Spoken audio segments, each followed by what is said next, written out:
আমার মুখটা শুধু না, সব একটু হাবিজাবি লাগে। হ্যাঁ, দেখা যাচ্ছে। আচ্ছা, সেন্ট্রিফিউজিংয়ে প্রথমে মানে হচ্ছে তেলটা ইনলেট হবে এই যে এটা দিয়ে, ইনলেট ভালভ হয়ে প্রি ফিল্টারে আসবে। প্রি ফিল্টারে হচ্ছে 50 মাইক্রোমিটারের নিচে, মানে 50 মাইক্রন, যে এর থেকে বড় যদি কোনো ময়লা আবর্জনা থাকে সেটা এখানে জমা হবে। জমা হওয়ার পরে যে তেলটা ফিল্টার হইলো, এই ফিল্টার তেলটা এবার যাবে হিটারে। এদিক দিয়ে আসেন, এই যে এখান থেকে আপনার তেলটা বের হয়ে এই যে হিটার, এই চেম্বারটাকে হিটার বলতেছে। এখানে দেখেন 2 সেট হিটার আছে, 1 2 3, একটা 4 5 6 আরেকটা। এই 2 সেট হিটারে তেলটা গরম হয়। নর্মালি আপনার হচ্ছে 65 ডিগ্রি হচ্ছে পারফেক্ট টেম্পারেচার মিনারেল যে আপনার ট্রান্সফার অয়েল আছে তার জন্য। তো আমরা চেষ্টা করি 65 ডিগ্রির মধ্যে রাখা, আশেপাশে রাখা। তেলটা যখন গরম হয়ে গেল, এরপর গরম তেলটা এই যে উপর দিক দিয়ে এখান দিয়ে এসে এই যে সেন্ট্রিফিউজিং চেম্বারে ঢুকতেছে। এটা হচ্ছে মেইন সেন্ট্রিফিউজিং চেম্বার।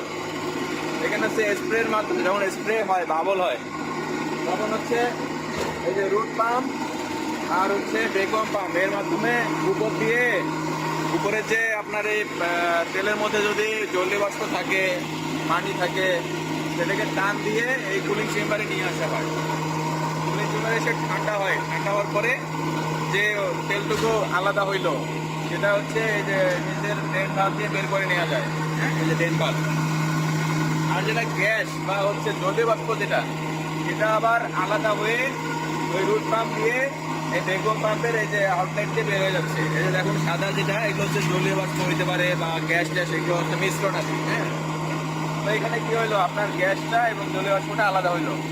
আর প্রথমে যে ফিল্টারটা, সেই ফিল্টারে হচ্ছে 50 মাইক্রনের উপরে যদি ইয়া থাকে, মানে ময়লা আবর্জনা থাকে, সেটা আলাদা হইলো।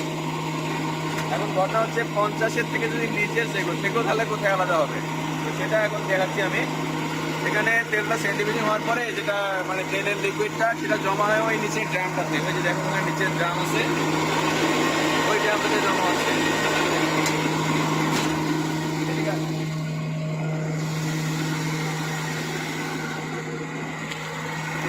এই যে দেখুন এই জায়গায় দেখা যাচ্ছে যে সেন্ট্রিফিউজিং হচ্ছে এখানে। হ্যাঁ, সেন্ট্রিফিউজিং এর তেলটা যদি ময়লা হয় বা ইয়া বেশি হয়, জলীয় বাষ্প বেশি থাকে, তখন এখানে বাবল ফর্মেশন হবে, বাবল দেখা যাবে। এখন তেলটা আমাদের মোটামুটি ক্লিন হয়ে গেছে, এই জন্য অনেকটা পরিষ্কার তেল দেখা যাচ্ছে এখানে। এবং তেলটা এই যে এখান থেকে সেন্ট্রিফিউজিং হয়ে এই যে এখান থেকে এই ড্রামটাতে জমা হয়, এখানে জমা হয়। জমা হওয়ার পরে এই যে নিচের পাম্প আছে, এই পাম্পটা একটা লেভেল আছে, এই লেভেল পর্যন্ত যদি তেল পায় তখন হচ্ছে এই পাম্পটা চালু হয়ে যায়। এই পাম্প চালু হইলে আপনার হচ্ছে এই পাম্প দিয়ে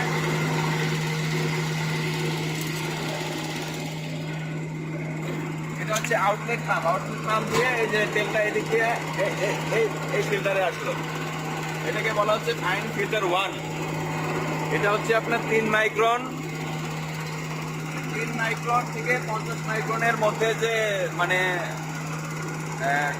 শক্ত বা সলিড দানা আছে, সেগুলোকে আউট করবে এটা। হ্যাঁ, এখানে আউট হওয়ার পরে এই তেলটা হচ্ছে এদিকে ফাইন ফিল্টার 2-তে আসবে।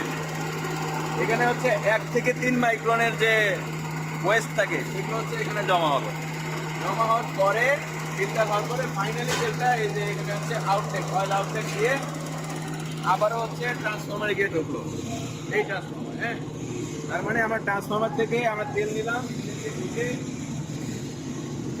ঢুকে যাবতীয় ফাংশন হয়ে আবার আউটলেট দিয়ে এসে ট্রান্সফরমারে চলে গেল। এই হচ্ছে মানে এই মেশিনের মাধ্যমে যে প্রসেসটা সেন্ট্রিফিউজিং এর, সেটা।